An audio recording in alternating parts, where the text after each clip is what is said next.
I'm Mina Malik Hussain and you're watching The Coffee Table, and today I'm completely out of my depth because we're talking about accounts. But I'm also really excited to be having this conversation with these two brilliant people who are sitting with me here on the set. And 2020 was apparently a really good year for accountancy in Pakistan, because in the September of 2020, Muhammad Abdullah obtained a global position in the Strategic Business Reporting exam for the ACCA. And then in December 2020, Zara Naeem Dar won the highest marks, earned the highest marks in the Financial Reporting exam of the ACCA. And they're here with me today to tell me all about it. Welcome to the show, guys. Thank you. Thank you. So Zara, I want to ask you a really obvious question, and that is that when you were preparing for this exam, did you sort of think about this? That, you know, maybe I could top it and I could like vanquish more than 500,000 people who take this exam every year? Globally, I had never thought so, Yeah. but I had thought that maybe, okay, in Pakistan, I could, maybe, probably, or maybe region-wide, but I had never thought that I would be topping globally. That was way beyond my imagination. And I'm sure an extremely pleasant surprise. Yeah, that came as a surprise to me. What about you, Abdullah? Yeah, I think the similar experience I have. I decided to appear in Strategic Business Reporting exam back in June 2020. Back then I thought about it, yes, I can score a national position, or maybe if I am lucky enough, I can score a global position. But then I started preparing for the exam and I completely forgot about it.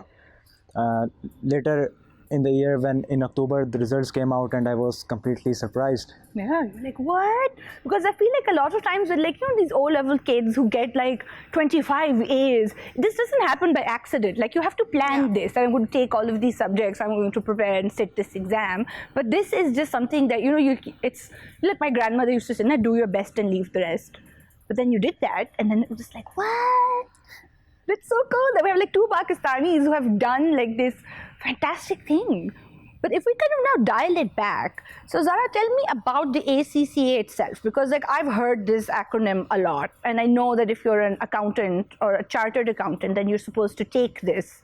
So the ACCA is a private organization that sort of accredits accountants. It is the Association of Chartered Certified Accountants. It's a governing body, and it has these members, the ACCA members, which we will be once we've done our articleship 3 years, and then we're free to go wherever we want, work wherever we want, according to the ethics and professional guidances laid out by the ACCA. Okay, so governing body means that they kind of have a whole sort of set of what? Guidelines on how to be an accountant and the expectations that one has. Yeah, we have to remain within the limits and the guidelines set out by the ACCA, and then we can be practicing wherever. So that's really interesting, hey, Abdullah, because what are these guidelines? Like, what kind of sort of, there's clearly an ethical code that accountants have to adhere to, much like I imagine, like, you know, doctors have their oaths and lawyers are supposed to do whatever. So what are accountants supposed to do? ACCA actually lays down all the ethical framework the accountants need to follow. They also lay down the rules and regulations the accountants are supposed to follow. ACCA actually regulates the accountancy profession within its domain. It is actually a UK-based accountancy body, but it operates globally. Now, coming on to your question, accountants do all kinds of stuff because they are looking at the numbers very closely. They know how the business is doing. They know whether their operations are working efficiently, whether they have efficient employees. So accountants have, in my opinion, specialization to work at any position they want to. Really? As in not just accountancy? Yeah. Zara's like, yes, they can do everything. Yeah. They're like the superheroes of the world, of the business world. No, but that's true, because, you know, I was looking at the exams that you guys have to take, and it's like this really broad sort of categories. I wrote them down. So there's knowledge, there's skills, there's essentials, and there's options. Yeah. So what are all of those? We have to pass through the knowledge and skills exams. Those are compulsory. And then there's these optionals that we get to choose from in professional exams. That's advanced audit and assurance, advanced taxation, advanced performance management, and advanced financial management. So we get these 4 options, and whichever 2 we choose, then we have obviously that field we can go into. So you see, the accountancy is not all about worksheets or spreadsheets only. Exactly. I'm like using Excel. Yeah, accountants advise businesses on leadership as well as on organizational behavior, on HR policy of the companies. So accountants study a lot. They study all kinds of stuff. They study not only finance, not only audit. They also study leadership. So yeah, accountants are well versed in a lot of things. That's really cool. And also like corporate and business law also, because I Yeah. imagine that you need to know what the laws are like to make sure that your company is sort of staying on the straight and narrow. Yeah, we need to learn about corporate law. That's a compulsion. Wow. Like, I really did think it was mostly kind of, Excel and spreadsheets. Yeah, so accountants actually work in a very close liaison with the lawyers, because they have to make sure that they, as you said, the company is compliant with the laws and regulations, not only the business laws but also the tax laws. So accountants play a very crucial role in that matter. That's really cool. And I suppose in a way, the numbers of a business is literally like its lifeblood in many ways. And like you said, when you do an audit, you're really sort of, it's like digging into the skeletons of a business's closet and sort of finding out exactly what's going on. And then you can like see all of that from the numbers that they have. But why are audits, what is an audit?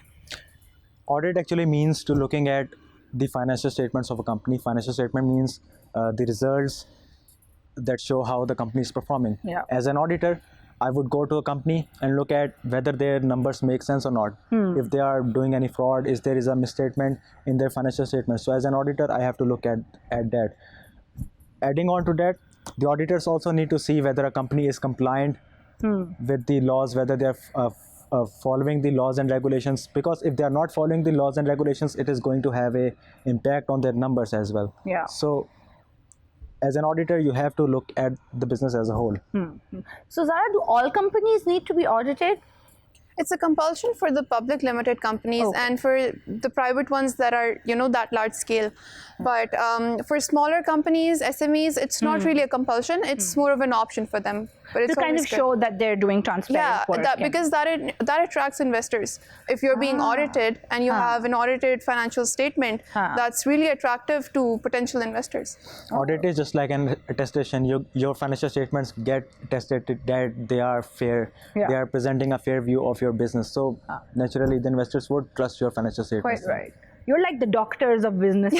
Yeah, exactly. You are healthy, stamp, you can have, investors, give them money. So actually that's really interesting that as a sort of, even if you are an SME, SME? Yeah.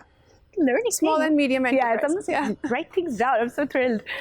So SMEs, it's a good idea to have audits because it just shows that you're running like a legitimate, healthy business. Yeah. And I suppose this is where the conversation around tax evasion is also being so kind of front and center. But so I suppose that ties into why accountants need to have training in ethics also. Yeah. So sort of what kind of ethics are those that one studies as an accountant? There's 5 things that accountants have to follow. That's integrity, objectivity, professional competence and due care, professional something else. What is it, Abdullah? Quick. Professional behavior. Yeah, professional behavior. So these things you have to have those within you if you're a professional accountant, and you cannot practice unless or until you're following these things. So there's confidentiality. If you're working for a client, you cannot just go out and give out their information to another opposing client. Yes. Because then that means that me as a professional accountant, I would be telling secrets to somebody else. Yeah, and that's unethical. That's against the ethics. So those are the rules ethically that we have to follow. Yeah, accountants come across all types of information, from very sensitive information to the normal information. If that information gets leaked, then certain parties or certain players can get advantage of that and exploit that situation. If I tell you it further, our stock markets, they are based on trust.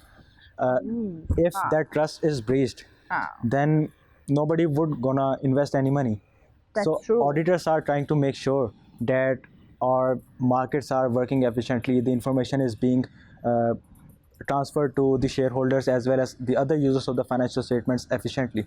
That is what auditors do. Yeah, so in a way, you're keeping the economy stable because you're making sure that whatever information is out there, fiscal information, it's legitimate and it's reliable. Yeah, it is not only legitimate and reliable, but also available to the public in a rightful way. Oh, very important. So this is also public information. So you audit, you publish your audit. Yeah, Companies exactly. publish their audit. That is the purpose of the audit. Oh. The company needs to publicize their financial statements, so they need someone to attest their financial statements that they are fair and just. Because we ACCAs, we work for the public good. Look at you guys. Like, let me put on my little cape here and be like, we have come to save the economy. So that is the motive. We work for the public good. But that's wonderful. And this is such a good way to think about accountancy also, because a lot of times people think about it in this really like, dull blah way that no, what accountants do, it's just sort of necessary, boring thing. So Zara, how did you get into accountancy? I always had a liking for the subject, accounts. Yeah. Since my O-levels, and then I wanted something that I could, take anywhere around in the world and get a job, maybe start up my own firm, and no one would question me, okay, this isn't legitimate, this doesn't apply here. Yeah. So that's why I chose ACCA personally for myself, so that I can be mobile. And because it's a global organization, so having that accreditation means that you can work anywhere you like. Exactly. And as long as you have that, it also sounds like to me that if you have the ACCA under your belt, then your sort of other degrees, well, of course they're important, but maybe, do you think that they're not as important as getting this accreditation? Zara's like, yes. I wouldn't comment on that. I'm not saying that don't go to school. Yeah, I think. What do you think? No, I think everything has its importance. Degrees, if you go for a degree, you get university exposure, and that is very important for your maturity and your broadening your perspective. And ACCA is important because it gives you the practical application of what you learn in the university. So both of them have their equal importance. Very He can good. say that because he's doing both. Ooh, intriguing. I'm going to ask you that after the break that we're going to take very quickly. Come back to this surprisingly really interesting show. Stay with us.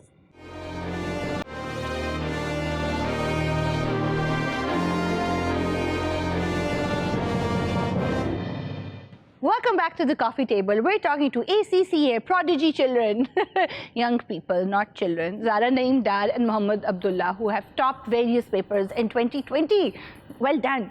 Very good indeed. So before the break, we were talking about how it's good to have some kind of college degree because it teaches you a lot of things on its own and that has its value. But then you also have this ACCA accreditation, which sort of, really sort of, shines you up in different ways. And it's a more practical application. And that's really interesting. So Zara, you mentioned that one has to do articles. Yeah. And that's part of your ACCA accreditation. Yeah. So, and that's 3 years of work that you have to do in our company as an accountant. Yeah. Okay. That's basically, you have to work with someone that's an approved partner with the ACCA, and you just work with them. You have to work for 3 years after or during your professional exams that you have to give in the end of the ACCA. And then once you're done with that, you're an ACCA member. So you're only a member once you're done with your articles. Okay. And once that's done, then you're free to do whatever. That's really interesting because Adding on to that, I think practical experience is something that separates out ACCA from other qualifications because practical experience teaches you that how much you have studied, what you have studied from books, how much is it applicable in the real world. So I think if you go for ACCA, you not only have technical and specialized knowledge, but you also get practical experience side by side, which is a very good point. Yeah, and I think it would be really important because, and I also imagine that you guys haven't done your articles yet. No, you are still young. No, but what I'm meaning, what I'm thinking about is that it's probably really, it's a really learning experience that because I'm sure that every country has its own way and every city also in the country has its own way of doing things also. And I imagine that the way that maybe accountancy happens in Lahore is not the same as Karachi, is not the same as London, is not the same as New York.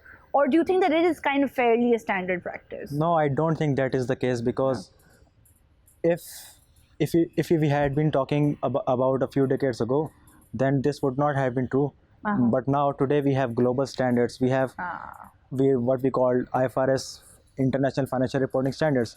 So the accountancy profession is uniform throughout the world. If you are in Lahore or whether you are in UK, that does not matter. You follow the same set of principles. Although there are differences in local regulations, but those regulations are different but very similar in quite different ways. So I think, yes, there are differences, but there are so many similarities that you can practice as a professional anywhere in the world. There's quite small variations. But that's actually really cool, because it goes back to what you said before the break, Zara, about how you wanted to choose a career that was flexible, but also one that you could do anywhere in the world with a sort of equal amount of ease. In a way. So if one can show proficiency at this standard, then you could sort of easily be able to go anywhere. Exactly. And sort of do anything. That's actually really interesting. Abdullah, did you think about that as well? Because basically what I'm thinking about is how sometimes perhaps women and men approach career choices differently. Yeah, I think the society has played quite a crucial role in this. If I would choose a profession, I would choose that how can I support my family. But I don't know, Zara can tell in a better way. Yes. But when women, they choose career, they look at slightly different things. Yes, but what did you? So you were thinking about sort of, the potential of this as a lucrative, solid, promising career. Yeah, it's a long story. I started as a science student, and I still feel that I enjoy science a lot. Yeah. But when back about 5 years ago, when I was in my intermediate, I felt that yes, science is important, but science cannot survive without business. If there is no business feasibility of a scientific invention, it cannot survive. Yes. So I thought that I am more interested in business than science. Now, adding on to that, why I chose accountancy within business, I feel if you want to understand any culture, if you want to understand how different people interact in a culture, you need to understand the language. Yes. Accountancy is the language of business. So if I want to understand business, I need to know accountancy, and I need to be well versed in that. Wow, I think that's really eloquently put, that accountancy is the language of business. It is. That's so cool. So Zara, do you feel that, I know that you come from a family where, education is really important, and you have sisters who are also doing these wonderful things and have these really interesting degrees. So you came from a family where there was a lot of support for, girls pursuing academics. But do you feel that, what was challenging for you when you sort of went into accountancy? Because again, I feel like, the ACCA, it's a kind of independent body, so you don't necessarily have to go to, a specific college to do it. You study on your own as well. And then there are, what are they called? Academies? Is that the correct Institutes. term? Institutes that sort of help you Learning prepare. partners. So as a girl, and did you go to an institute to study for that, or did you do it on your own? Yes, I went to an approved learning partner. They have a platinum status in Pakistan. There's 2 that have platinum statuses here. My family had been really supportive since day one. Ever since I was little, they've been very supportive. It's only the people around us in our society that they just, they stereotype that girls, they shouldn't go into this field because that makes them boring, that makes them dull, and they should it's also like something that boys do. Yeah. And these institutes are full of men, and then here you are. Like, how many other girls were there in your class? I'd say the ratio is for like 30 girls to 70 boys. Which is pretty skewed. Yeah, but when I look at how many people actually pass the ACCA exams and towards the professional exams, there's a ratio of like 60 to 40 boys. 60 girls and 40 boys. So by the end of ACCA, there's a lot of guys that just, pack out. I'm really sorry, but that's the case with my institute. Didn't pack up. That's the case with my institute, I'm just telling you. So I think more girls are getting into it, and that really makes me happy, because this is something that, it's made for both genders. They don't specify that you can't be an ACCA and a girl. Exactly, and it's like clearly it's A, silly to say that girls can't do math, and B, clearly the ACCA is just not just about math anyway. Like you're doing like this plethora of exams that you have to sit. But that's really interesting, because I suppose on one level that means is that if you're a girl reading for this exam at an institute where there are a lot of boys, keep going.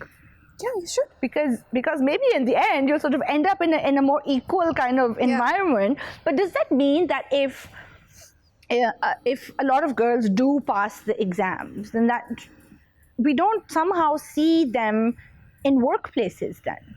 And this seems like there's a gap here between working really hard for a lot of exams and getting this qualification, but then not being able to actually practice in the real world. See, that's totally personal preferences, and definitely there's some family, so there's some barriers that girls in our society that they have to face. And that's sadly inevitable in our society, but I see a lot of improvement. See, this happens in all the professions, especially doctors. You see a lot of girls becoming doctors and then not practicing. So that's something that's in our society and not just in ACCA. But no, and it just makes me really sort of sad because one works so hard and a lot of girls are doing really well, and then you have like this major accreditation like an MBBS, an ACCA as under your belt, and now everyone's like, okay, time to get married. And that's like, it's just frustrating, it's disappointing. So Abdullah, you're at college here in Lahore, and what's the ratio of your class? Because you're reading accounts and finance. Yeah, I think the ratio is quite balanced. There is about 50-50 ratio between boys and girls. Maybe because I'm from a privileged institution, or maybe, I don't know. I think more and more girls are coming towards accountancy, and they are doing quite a good job.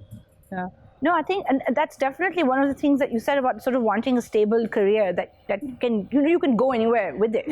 I think that's really I really like to see girls going into these quote unquote serious careers, because for so long, we were sort of encouraged to do, literature and the arts and go to NCA, and this idea that, you can do it alongside the children. And like, it's great to read the arts, and, I read the arts, but let's go out and make some money, yo. You can just stay at home and work from home now. So I think even if you're an accountant, you can be working from home. You can be looking after your family. You can be doing everything. It's up to you to prioritize. Quite right. Actually, you can do accountancy from home.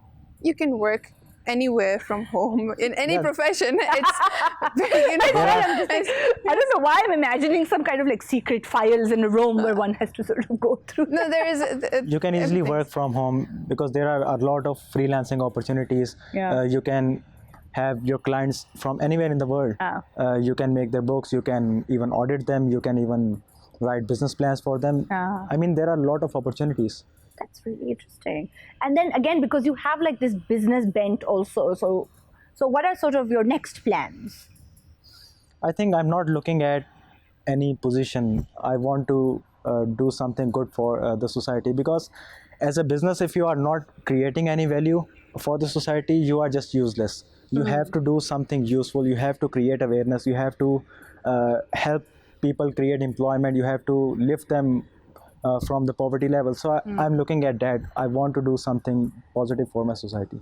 On that very promising and uplifting set of ambitions, we're going to take a very quick break. Stay with us.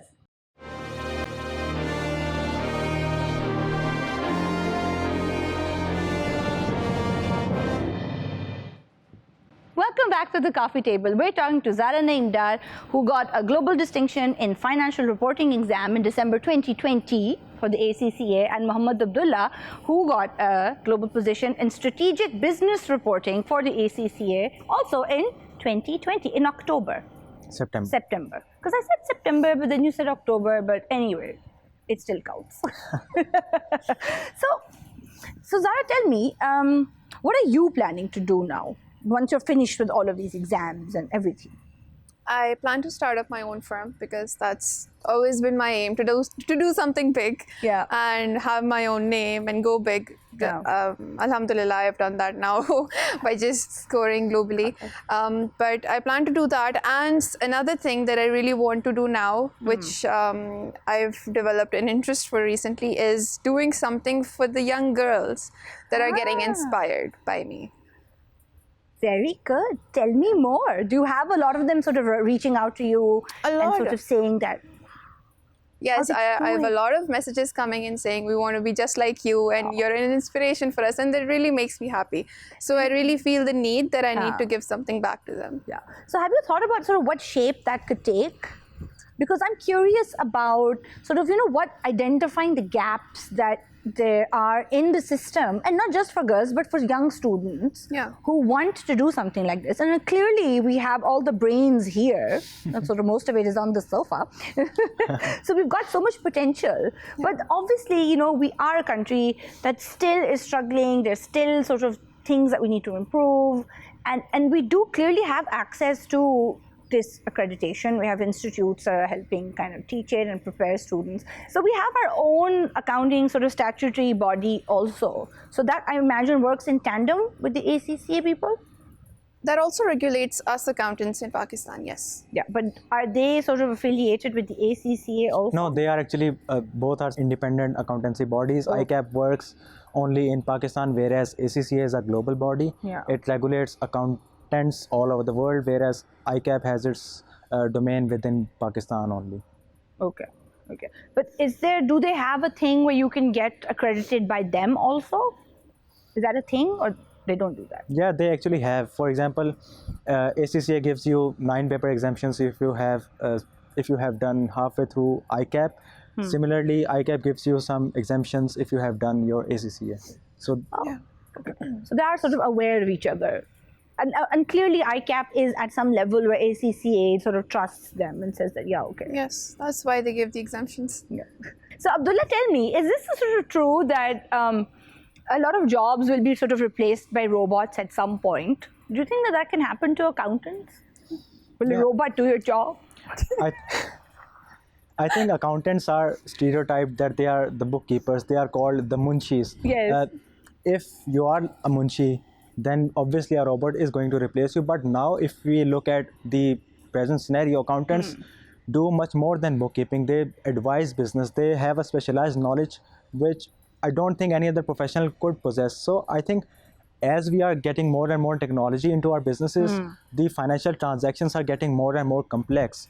As a result, we need someone with more specialized knowledge who can advise the business about those transactions. And hence, I would say, yes, the profession is evolving just like all other professions. But I do not think that accountants will go out of job anytime soon. Yeah, because they clearly, the job still requires a certain amount of intuition and creative thought also. Exactly. They need specialized knowledge. They need to have a very good judgment. I don't think artificial intelligence can replace them, because when there are ethical issues involved, artificial intelligence will fail there. Quite right. And I think that ethics is really the kind of axis around which accountancy seems to revolve, where you sort of need to be sort of really aware of the sort of moral line you're taking here. So yeah, as Zara said earlier, we work for the public good. So if you are working for the public good, you have to see that your actions are in the public interest. If a business is going against the public interest, you have to inform the authorities, you have to inform the regulators. So I don't think artificial intelligence is going to do that anytime soon. Yeah, and probably shouldn't either, because then it would be easy to get away with a lot of things, because you could just like program your robot to be like, everything's fine. It's like, fine. Absolutely. Like the mafia is winning everything because of the robots. So Zara, I understand that the ACCA, once you're finally done with the accreditation, is the equivalent of a master's degree. It is. Which is a great deal of studying to do. But do you think did you find it kind of tricky to kind of self-motivate? Because a lot of it to me sounds like a lot of it is self-motivation and sort of like getting down and telling yourself that, okay, I'm going to do this. See, anything you get into, you have to keep yourself satisfied that, okay, this is what I've chosen for myself and this is what I'm happy with. Yeah. So if you're getting into an ACCA, the ACCA qualification, it's totally up to you how you take it. Yeah. Some people may not consider it the equivalent of a master's. Some may not even consider it the equivalent of a bachelor's. But that's totally up to them. So what can one expect? Like, for example, if I was sort of be like, okay, I'm going to start studying for the ACCA. So what can one expect when preparing for it? Like when you sort of start it? a lot of hard work, a lot of hardships, Yeah. a lot of crying, and a lot of sleepless nights. That's something you should be ready for. Yeah. When, But is when there you're a lot studying. of sort of, and again, because I don't know anything about it, na? So sort of, are you taking like smaller exams during it, and you sort of, you know, I'm thinking of like the O levels, for example. You have to do send-ups, and you have to do mocks, and you have to kind of do, you know, prep tests and things like that. Is that what it's like, or is it? And there's a written component, obviously. You have these 4 windows in a year that you can appear in ACCA. So you have December, you have March, and then you have June and September and December. Okay. So it's up to you. If you want to study on your own, you just prepare yourself and you just sit for the exam. You have online access to all the resources, mocks and everything. If you're studying with an institute, then definitely you'd have these mocks and these tests that they would, you know, take regularly to see where you're standing. So Abdullah, did you have you been preparing for your ACCA alongside college, or were you at institute? Did you take a break? No, I was preparing for my ACCA during the semester at my college. Wow. What I used to do is I used to take similar courses at college that helped me manage the workload to some extent. But yes, I studied it on my own. Did you find that that was really tricky to kind of juggle the two things? Because college is a lot of work, and then you sort of Exactly. have all of this work as well. Yeah, it is all about planning. I had to plan a lot. Huh. For example, for this exam in which I scored a global position, I made a complete roadmap that how I am going to approach this exam. I decided the dates by which I need to finish the syllabus. Then I decided by what date I need to start practicing the past exams. So it was well thought and well laid out plan. Otherwise, I would not have been able to do so. So clearly that you need to do a lot of planning, and you need to be really clear and really focused about, you know, what you want to do. So what happens if you fail an exam? You can reappear the next time. Okay, and there's no sort of limit on how many times you can do that. Is there? You I guys don't- are, we don't know. I think you We have don't a fail. you have a 10 years time period. You Yeah. need Oh. to finish your ACCA within that. And how many exams are there in total? 13 exams. 13 exams. So over 10 years, Yeah. if you want, you can cry a lot. And they take those 13 exams, and then you have your 3 years of articleship, and then you become a fellow, don't you? Yes? A member. A member, member. of the ACCA. Okay. My reading, all my notes. So Zara, tell me, what do you do other than, you know, study hard? Because, you know, again, there's that notion that, oh, if you top things and all you must do all day long is to study. It's clearly not true. No, I live my life like a normal person. I study when I have dedicated hours for studying. Yeah. Like every day I'd study for 1 or 2 hours, and then I'd live my life after. I'd go out with my friends. I'd sit with family. I'd do makeup because that's something I love. I'd do outdoor sports, online gaming. I'm a PUBG player. So Nice. a lot of things. Dullah, that is very good. I approve. Dullah, what about you? What do you do for normal life? Yeah, just like Zara said, I'm also an ordinary individual. I also enjoy my life. I go out with friends every day. Yeah. And I play cricket. I also play PUBG. Accountants playing PUBG, getting out all your frustrations on the game. We can really strategize. That's true. Other than that, I write poetry and I also read poetry. Wow. Very And- good. Well done. Also Yeah. same. Point. But, you know, in COVID, we will sanitize afterwards. No, but I feel like it's really important because a lot of times when we talk about high achievers, there's this sort of idea that, you know, like parents are like, you need to be studying. But the thing is that you can't sort of just be studying all day long. It's clearly humanly not possible. Exactly. If Like, you study only, you will lose your focus. If you need to be consistent, if you need to, because ACCA requires that you study for long hours over a extended period of time. So if you want to do that, you need to have several things to do. Otherwise, I don't think you can do anything. it's sort of you'd burn out, I imagine. Yeah. Yeah, it's really tricky. And so, Abdullah, apparently there's an ethics and professional experience program also with the ACCA, which sounds very intriguing because you're clearly they're sort of putting the two together and then saying go out into the world and be an ethical but also practical accountant. No, at the professional Abdullah's level, like, no, don't romanticize it. at the professional level, there are 4 professional papers which are basically based on accountancy, finance, etc. And then there is a module which is called ethics and professional module. You have to pass that before you get affiliated with ACCA. In that module, they cover what is an ethical behavior and how an accountant is supposed to behave in a business, and also on various soft skills and all those cool things, data analytics, all those are covered in that module. Oh, that's interesting. So what is an example of a dilemma, an ethical dilemma that an accountant could face and then have to make a hard choice? Yeah, for example, if I as an auditor is working with a client, I have a duty to maintain confidentiality.